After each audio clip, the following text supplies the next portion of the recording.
A self-proclaimed Bitcoin creator backs down, Netflix adds data controls, Pivotal raises $253 million, and more. It's Thursday, May 5th, and this is Crunch Report. Who created Bitcoin? Well, Australian businessman Craig Wright has been claiming that he is, in fact, the mysterious figure known as Satoshi Nakamoto. Today, however, he backed down from those claims. To be clear, he didn't exactly deny that he is Satoshi. Instead, after claiming he would provide extraordinary proof, he updated his website with a post titled, "I'm sorry." To explain this about-face, Wright wrote, quote, "I believed that I could put the years of anonymity and hiding behind me, but as the events of this week unfolded and I prepared to publish the proof of access to the earliest keys, I broke. I do not have the courage. I cannot." For better or worse, this means that the debate over and search for whoever created Bitcoin isn't going to end anytime soon. So personally, I think it's terrible and wrong for people to watch videos on their phones, but I can't deny that it's happening. In fact, there's a good chance that you're watching this episode of Crunch Report on a mobile device. Of course, if you're really addicted to mobile, then you have to start thinking about whether all that cellular data usage could end up costing you big bucks. Netflix is offering smartphone users a new way to deal with this, a setting called, obviously enough, cellular data usage.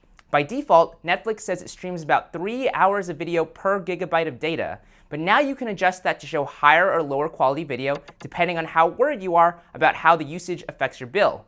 Whatever setting you use, it only takes effect when you're on a cell network. Netflix will work normally if you're on Wi-Fi.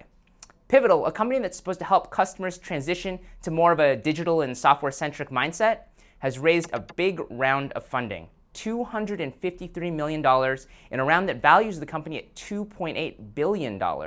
Pivotal spun out of EMC and VMware 3 years ago, and it also had a significant investment from GE. Now you can add Ford and Microsoft to that list of big-name investors. Ford is probably the most surprising company there, but a Ford executive said their team has been working with Pivotal to become more of a mobility company and not just a car manufacturer. One of the first things to come out of the partnership is something called Ford Pass, which allows you to monitor your car from a smartphone app.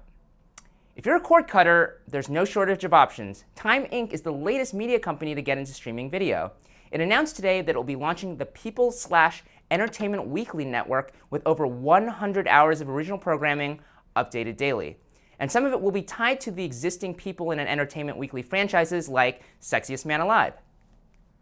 Time Inc. says the new streaming network will debut sometime this fall when we'll see it compete with the many, many other video services out there. Soundtrack Your Brand, co-founded by an executive from Spotify and funded by Spotify, is launching in the United States. So you probably picked up the fact that the service is closely tied to Spotify. Close enough, in fact, that it was originally called Spotify for Business. The service brings streaming music into restaurants and stores, providing boxes that can play customized streams of music to existing speakers. Employees and customers can also jump on the app and control the music. Today it announced that it's working with McDonald's, although this will be a piecemeal rollout process because McDonald's operates on a franchise model. That's the report for today. I'm Anthony Ha. Crunch Report airs every weekday at 7 p.m. Eastern, 4 p.m. Pacific on TechCrunch.com. You can also find us on iTunes and on YouTube. We'll see you tomorrow.